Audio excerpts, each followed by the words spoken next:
yardım barlığına, senin vefadarlığına, bugün taşlayanına, sebep neme aytsana.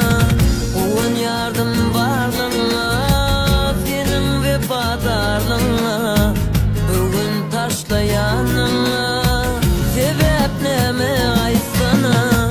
Gülüm menden doydun mu? Başka birini söydün mü? Sana beslen arzulum, kül oldum aytsana. Gülüm menden doydun mu? Başka birini söydün mü? Sana beslen arzulum, kül oldum aytsana.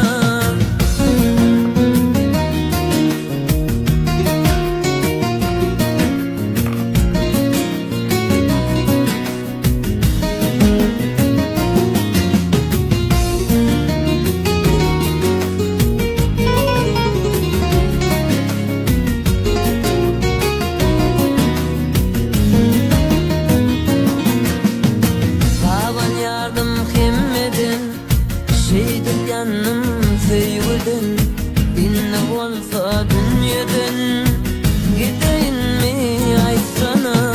Baban yardım hemmeden, şeydir yanım sevgiden, bugün olsa dünyadan, gideyim mi aytsana. Gülüm menden doydun mu? Başka birini söydün mü? Sana düzen aydım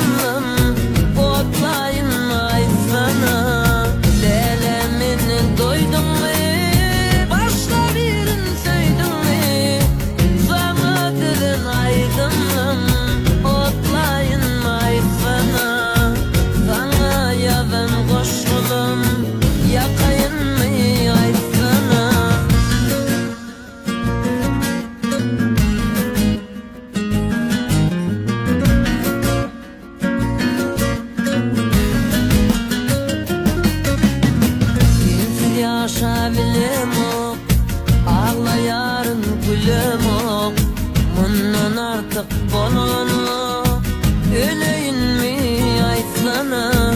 Sensiz yaşabilem o, ağlayarın gülüm o, bundan artık bolunu, öleyim mi aytsana.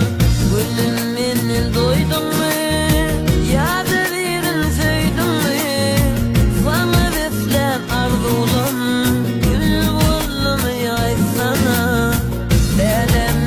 Doydun mu? Başka birini söydün mü? Sana düzen aydınlım, korkmayın.